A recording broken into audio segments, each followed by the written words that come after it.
दोस्तों नमस्कार। नेता तो ठीक है, लेकिन जनता का मूड है क्या?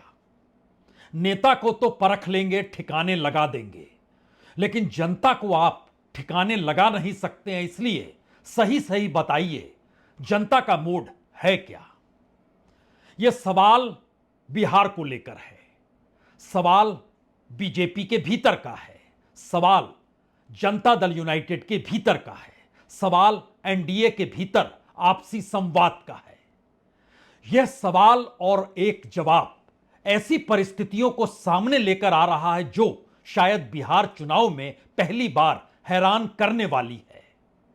प्रधानमंत्री मोदी बिहार में चुनाव प्रचार करते हैं तो एक झटके में बिहार की एंटी इनकम्बेंसी दुगनी हो जाती है।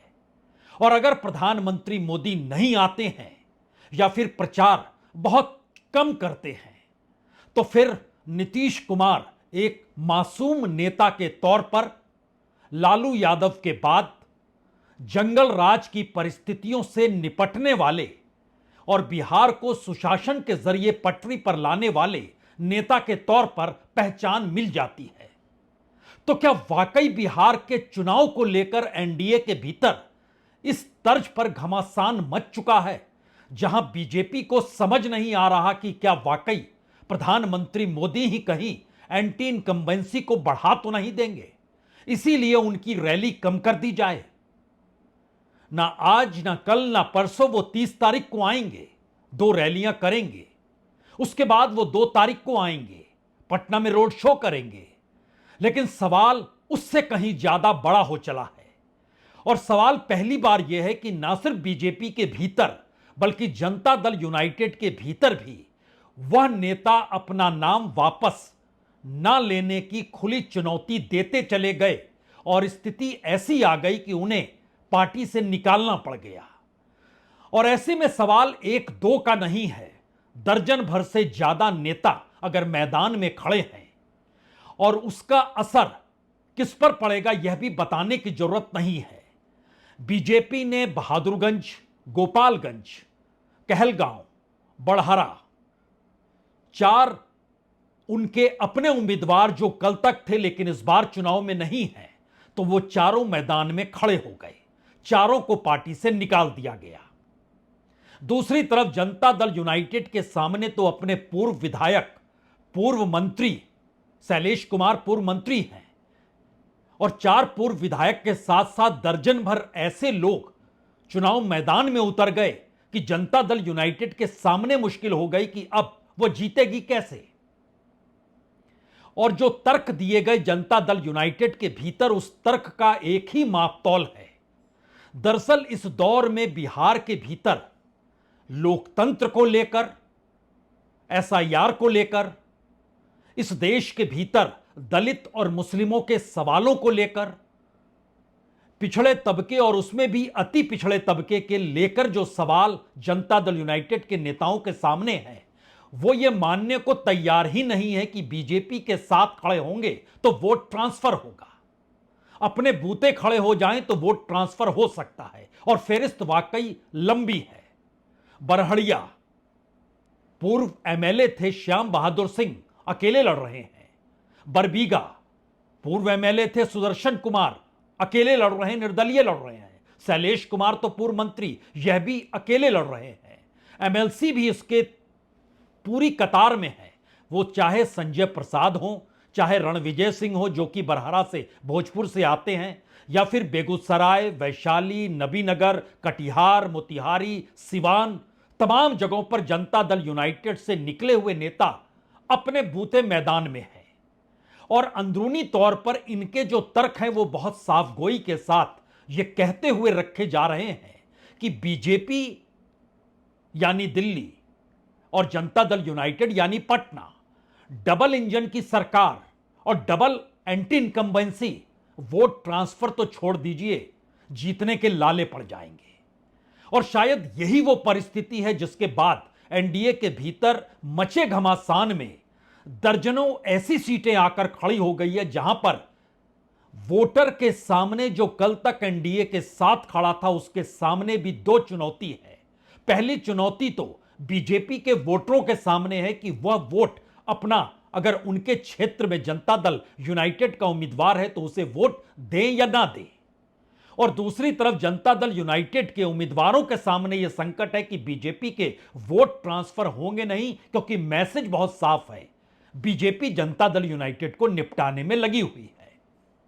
इन दोनों परिस्थितियों के बीच की लकीर शायद जन स्वराज पार्टी को हिम्मत दे रही होगी, लेकिन उससे भी आगे का सवाल यह है, क्या वाकई बिहार के चुनाव को लेकर पहली बार प्रधानमंत्री नरेंद्र मोदी को भी कहा गया कि आप पैर पीछे खींच लीजिए, हमारा भी वहां पर बहुत जाना जरूरी लगता नहीं है, क्योंकि एनडीए कोई आज तो बनी नहीं है और जनता दल यूनाइटेड के साथ गठबंधन कोई आज का है नहीं।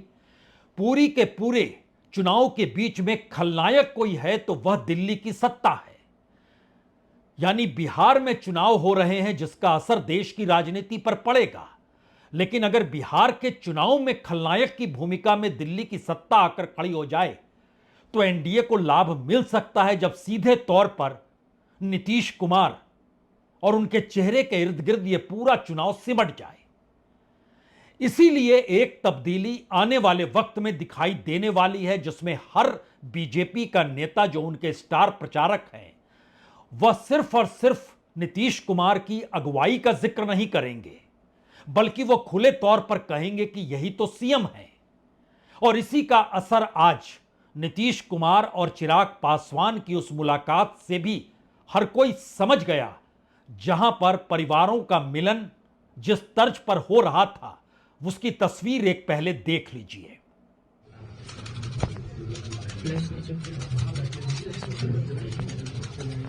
हो गया ना?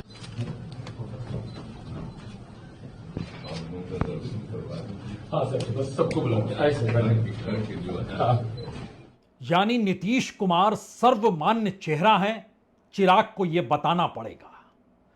एनडीए के भीतर सभी सहयोगी नीतीश कुमार के पीछे खड़े हो जाएं और यह चुनाव नीतीश के इर्द गिर्द अगर घूमने लग जाए और इसमें माइनस दिल्ली हो जाए तो शायद टक्कर दी जा सकती है, अन्यथा जनता का मूड शायद मौजूदा राजनीतिक सत्ता के खिलाफ हो या ना हो, लेकिन वो बदलाव के मूड में जरूर है।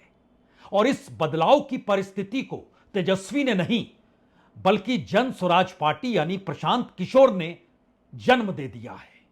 और यह सवाल छठ पूजा के दौर में भी प्रशांत किशोर जिस तर्ज पर यह कहकर उठा रहे हैं, जो भी आया है वो छठ पूजा के बाद बिहार छोड़कर ना जाए।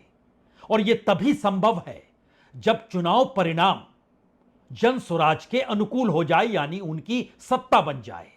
लेकिन कहने का तरीका शायद इसलिए बिल्कुल अलग है और यह डबल इंजन की सरकार पर सीधे चोट करता है, क्योंकि 80 लाख से ज्यादा युवा मजदूर प्रवासी जो वापस बिहार लौटे हैं, उनको खुला आश्वासन प्रशांत किशोर ये कहकर देने में हिचक नहीं रहे हैं कि आप जब आ गए और हमारी सरकार अगर 14 को बन गई तो फिर आप अपनी फैक्ट्री से कह दीजिएगा अब हम वापस नहीं लौटेंगे। शायद ये एक ऐसी परिस्थिति है जो बिहार के चुनाव में सीधे तौर पर डबल तरीके से एंटी इनकम्बेंसी को पैदा कर रही है, क्योंकि बिहार में नीतीश कुमार हैं, लेकिन मजदूरी के लिए बिहार के लोग जहां जाते हैं वो बीजेपी शासित राज्य है और बीजेपी शासित राज्यों की कमान सिर्फ और सिर्फ मोदी शाह के पास ही है। उन्हीं के इशारों पर बीजेपी चलती है, उन्हीं के इशारों पर राज्यों के मुख्यमंत्री बनते और बदलते हैं। तो उस कड़ी में चाहे गुजरात का ही जिक्र क्यों ना हो जाए, और चूंकि गुजरात की बड़ी भूमिका बिहार के चुनाव में प्रचार से लेकर पूरी रणनीति और बेसिक इंफ्रास्ट्रक्चर के लिए जो पैसा लगाया जा रहा है इस चुनाव प्रचार में, वो सब कुछ तो गुजरात के हाथ में ही है। और यह खुला संदेश लगातार चुनाव प्रचार के बीच है। तो एक क्षण के लिए जिस डबल इनकम्बेंसी का जिक्र हो रहा है और प्रधानमंत्री मोदी प्रचार करने ना ही आए तो बेहतर हो जाएगा, यह सवाल इसलिए महत्वपूर्ण है क्योंकि एक तरफ तेजस्वी यादव जो कह रहे हैं वो तो अलग बात है, लेकिन दूसरी तरफ प्रशांत किशोर जो कह रहे हैं वो कहीं ज्यादा त्रासदीदायक बीजेपी के वोट बैंक में सेंध लगाने के लिए है। चाहे 80 लाख से ज्यादा बिहार के बच्चे दूसरे जगह से आए हैं, जानवर की तरह ट्रेन में, बस में कुचा के, और रास्ता भर में लड़का सब मिल रहा है, कह रहे भैया जनसुराज को देख रहे हैं कि नई व्यवस्था बन जाएगी यहाँ, तो हम लोग वापस नहीं जाना चाहते हैं। तो जनसुराज ने एक ही वादा किया है, अगर 14 तारीख को जनसुराज की व्यवस्था बन गई तो जो लोग छठ में घर आए हैं, अब इनको 10-12 हजार के मजदूरी के लिए वापस नहीं जाना है। अगर इस पर लोग तैयार हैं तो बाकी चीज हो या न हो, छठ के बाद वापस नहीं जाना है। 14 तक भैया देख कर जाओ, 11 तारीख को स्कूल के बस्ता छाप पर बटन दबाइए और 14 के बाद अपने फैक्ट्री वाले को बता दीजिए कि अब हम लोग वापस नहीं आ रहे हैं, यहीं पर रहेंगे, यहीं पर रोजगार करेंगे। यानी ध्यान दीजिए, नीतीश कुमार निशाने पर उस तरीके से नहीं है जो इससे पहले के चुनाव में विपक्ष के निशाने पर होते थे। यह चुनाव पूरे तरीके से बीजेपी के हाथों में एनडीए के जरिए जा चुका है। यानी बीजेपी के हथेली पर एनडीए के तमाम सहयोगियों को चलना होगा। लेकिन अब चाहे वो चिराग पासवान हो, चाहे जीतन राम मांझी हो, चाहे उपेंद्र कुशवाहा हो, यहां तक कि बीजेपी के भीतर भी जिन जगहों का हमने नाम लिया उसमें बीजेपी के नेता वरुण सिंह, अनूप कुमार श्रीवास्तव, पवन यादव, सूर्यभान सिंह, ये कौन से नेता हैं? क्या इनका कोई महत्व नहीं, या फिर अपने अपने क्षेत्र में इनका महत्व था, जिनको पार्टी से 6 साल के लिए निष्कासित कर दिया गया, बावजूद इसके वह चुनाव मैदान में है। तो क्या यह बीजेपी की स्ट्रेटजी है कि ये हमारे साथ नहीं, और अगर इनको जिताना है तो जिता दीजिए, जीत के बाद ये फिर हमारे साथ हो जाएंगे? शायद बिहार इस वक्त एक मोटी लकीर के साथ एक तरफ बीजेपी और दूसरी तरफ बदलाव के मूड में तब्दील हो चुका है। बदलाव के मूड का मतलब बिल्कुल ऐसा नहीं है कि सब कुछ तेजस्वी के अनुकूल हो जाएगा। बदलाव का मूड हमेशा एंटी इनकम्बेंसी का होता है, और एंटी इनकम्बेंसी में जितनी बड़ी तादाद में बीजेपी के जो उम्मीदवार हैं उसमें उसने 19 उम्मीदवारों को ही बदला है। यानी 2020 में जो चुनाव मैदान में थे उसमें 19 उम्मीदवार बदले गए हैं, 101 पर लड़ रहे हैं। दूसरी तरफ जनता दल यूनाइटेड के भीतर भी 15 उम्मीदवारों को बदला गया है। जिन्हें बदला गया है उन 15 जगहों पर जनता दल यूनाइटेड के पुराने नेता मैदान में आकर खड़े हो गए। इसके अलावे 6 नेता तो ऐसे हैं जो सीधे तौर पर बीजेपी को चुनौती दे रहे हैं, क्योंकि एनडीए की तरफ से बीजेपी के जो उम्मीदवार मैदान में हैं उसको चुनौती देने के लिए जनता दल यूनाइटेड के 6 उम्मीदवार मैदान में आ गए। एलजेपी के पास कुछ रहा नहीं। 2020 के चुनाव में वो अपने बूते चुनाव लड़ी थी। इस बार 29 सीटें उसको मिली है गठबंधन के तौर पर, लेकिन वहां पर उसने 19 नए उम्मीदवारों को खड़ा किया है। जो पहले थे उसमें सिर्फ 10 को ही रिपीट किया गया है। वो जीते नहीं थे, जीत सिर्फ एक सीट पर मिली थी।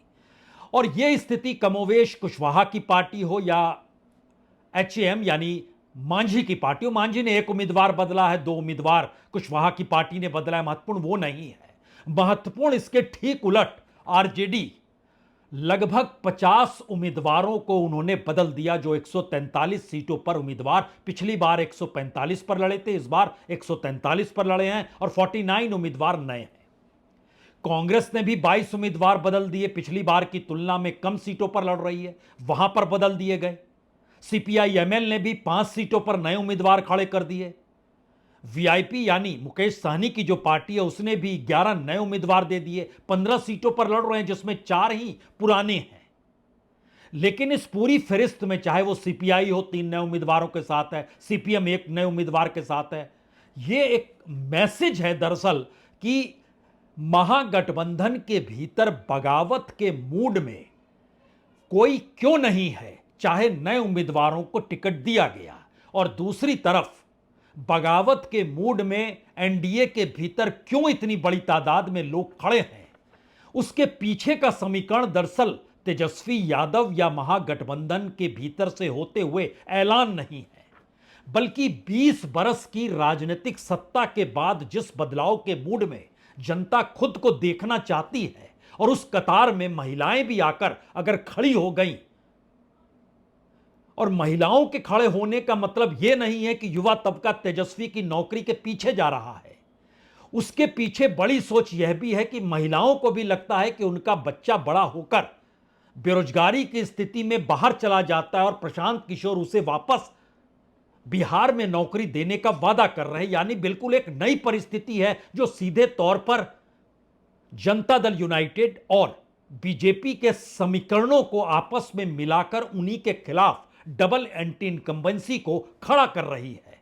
शायद इसीलिए इस तेवर के साथ तेजस्वी है और दूसरी तरफ शांत अवस्था में बीजेपी है। दोनों को सुन लीजिए। छठ मैया बिहार का सबसे बड़ा लोक आस्था का पर्व है। छठ मैया से हम प्रार्थना करेंगे कि आप सभी का कल्याण करें, सभी के जीवन में खुशियाँ दें, स्वस्थ रखें और इस बिहार के विकास को, इस बिहार की विरासत को और इस बिहार की शांति को हमेशा आप आशीर्वाद देकर बनाए रखें। वासियों को छठ पूजा की शुभकामना देता हूं और सबके जीवन में खुशहाली आए। भगवान सूर्यदेव पूरे बिहार और भारत की समृद्धि में आशीर्वाद दे। छठी मैया का कृपा पूरे बिहार पे बरसे। मुश्किल ये नहीं है कि ये क्या कह रहे हैं, मुश्किल ये है कि ये जो कह रहे हैं उसका जुड़ाव जनता के साथ है या नहीं है। और दूसरी बड़ी बात, प्रधानमंत्री मोदी अगर अपने भाषणों में बिहार को लेकर जो विकसित बनाने का सपना दिखाते हैं, वो सपना 2015 में ही शुरू हो गया था। और नीतीश कुमार जिस सुशासन के आश्रय बिहार को पटरी पर 2014-15 तक लेकर आ चुके थे, उसके बाद की परिस्थितियां वहां के इकोनॉमिक डेवलपमेंट में आपको दिखाई नहीं देगी। यानी नीतीश कुमार का कार्यकाल जो 2005 से शुरू होकर 2015 तक जिस उफान पर गया था, उसके बाद बीजेपी के साथ जोड़ने की परिस्थिति में वो नीचे चलता चला गया, जबकि दिल्ली में 7 की सरकार थी, यानी एनडीए गठबंधन की सरकार थी और नीतीश कुमार उस गठबंधन में शरीक थे। 2014 के बाद नीतीश खुद निकले थे क्योंकि प्रधानमंत्री नरेंद्र मोदी हुए थे, इसीलिए 2015 के चुनाव में लालू और नीतीश एक साथ थे। लेकिन उसके बाद जब वो पलटे और पलटने के बाद बिहार की आर्थिक सामाजिक परिस्थितियों का आकलन औसतन लगभग 6% नीचे चला गया। यानी प्रधानमंत्री मोदी जिन बातों का जिक्र इस वक्त बिहार के चुनाव प्रचार में करेंगे वो नेगेटिव इसलिए हो जा रहा है क्योंकि वह उन्हीं बातों को दोबारा कहते हैं जिन बातों को वो पूरा कर नहीं पाए, और इस नेगेटिव वाले एस्पेक्ट की नब्ज को तेजस्वी ने पकड़ लिया। इसके बहुत सारे हिस्से को प्रशांत किशोर ने भी पकड़ा। सवाल है कि प्रशांत किशोर एक अलग पॉलिटिकल पार्टी में एक अलग फोर्स के साथ खड़े हैं। तेजस्वी मुख्यमंत्री के चेहरे के साथ इस वक्त कांग्रेस के साथ खड़े हैं, लेफ्ट के साथ खड़े हैं, और वो चेहरा है। प्रशांत किशोर नई धारा बनाना चाह रहे हैं, लेकिन दोनों का अटैक उस एनडीए पर है जो एनडीए डबल इंजन को अपनी पॉजिटिविटी मानती है, अपनी ताकत मानती है। और यही परिस्थिति पहली बार निकलकर बिहार की राजनीति में कुलांचे मार रही है कि क्या वाकई ये पहला चुनाव होगा जिसमें प्रधानमंत्री मोदी अगर आते हैं तो सब कुछ खत्म, यानी एक झटके में बीजेपी सिमटती चली जाएगी, एनडीए के पावर कम होते चला जाएगा। और अगर सब कोई खुला छोड़ देते हैं नीतीश कुमार को, तो नीतीश कुमार को इस मोड़ पर लाकर कोई निशाने पर नहीं लेगा, क्योंकि जितना निशाने पर नीतीश कुमार के जरिए जनता दल यूनाइटेड के उन नेताओं को लिया जा चुका है जो कि बीजेपी के साथ है, मोदी कैबिनेट में जनता दल यूनाइटेड का प्रतिनिधित्व कर रहे हैं। तो एक झटके में वक्त बहुत कम है, और जो मनस्थिति इस दौर में बनी हुई है उसमें नीतीश कुमार बिल्कुल एक अलग से अलूफ तरीके से इस राजनीति के भीतर चुनाव प्रचार कर रहे हैं। यह स्थिति आएगी ऐसा किसी ने सोचा नहीं था। खुद आज भी अमित शाह बिहार में आज नहीं नजर आए, आज वो बॉम्बे चले गए। हालांकि पार्टी के सूत्रों ने कहा, देखिए छठ का मौका है, आज के दिन चुनाव प्रचार क्यों करेंगे, इसीलिए वो चले गए। लेकिन दूसरा हिस्सा तो यह भी है, छठ ही राजनीतिक तौर पर बदलाव की दिशा में क्या बिहार को ले जाएगा, क्योंकि छठ के साथ प्रवासी मजदूरों का दर्द जुड़ा हुआ है। छठ के साथ बिहार को आगे बढ़ाया जाए राजनीतिक दलों के नारे जुड़े हुए हैं।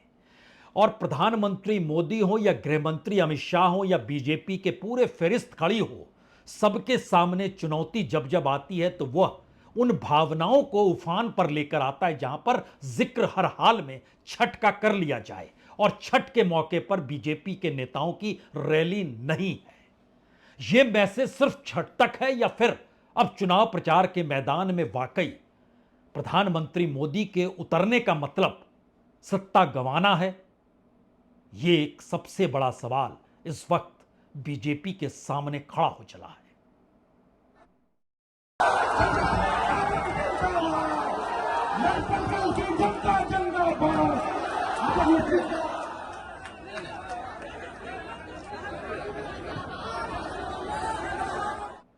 तो सवाल 3 हैं। पहला सवाल, बिहार का यह चुनाव प्रधानमंत्री मोदी के भाषणों को मंजूर करने के लिए नहीं है, यानी उस पर चुनावी वोट का ठप्पा लगाने को तैयार नहीं है। दूसरा संदेश, यह चुनाव बदलाव की दृष्टि से आगे बढ़ रहा है, लेकिन निशाने पर मौजूदा मुख्यमंत्री नहीं बल्कि दिल्ली की वो सत्ता है जिसकी कमान मोदी शाह के हाथ में है, तो उन्हें वह मंजूर करने की स्थिति में बिहार का वोटर नहीं आ रहा है। तीसरा सवाल, क्या वाकई बीते 11 वर्षों से देश के प्रधानमंत्री जो हर चुनाव जिताते चले आए, उनके सामने यह चुनौती है कि बिहार को कैसे संभाले और खुद को कैसे संभालते हुए सत्ता को बरकरार रखें? क्योंकि बगावती मूड अगर चुनाव मैदान में उतरने को तैयार हो गया और उन्हें निष्कासित करना पड़ गया, तो अगला सवाल यह भी है कि बिहार की हार दिल्ली की राजनीतिक सत्ता को डगमगा तो नहीं देगी? यह सवाल इस वक्त ऊहापोह की स्थिति में मोदी शाह दोनों को डाल चुका है। बहुत बहुत शुक्रिया, बहुत बहुत शुक्रिया।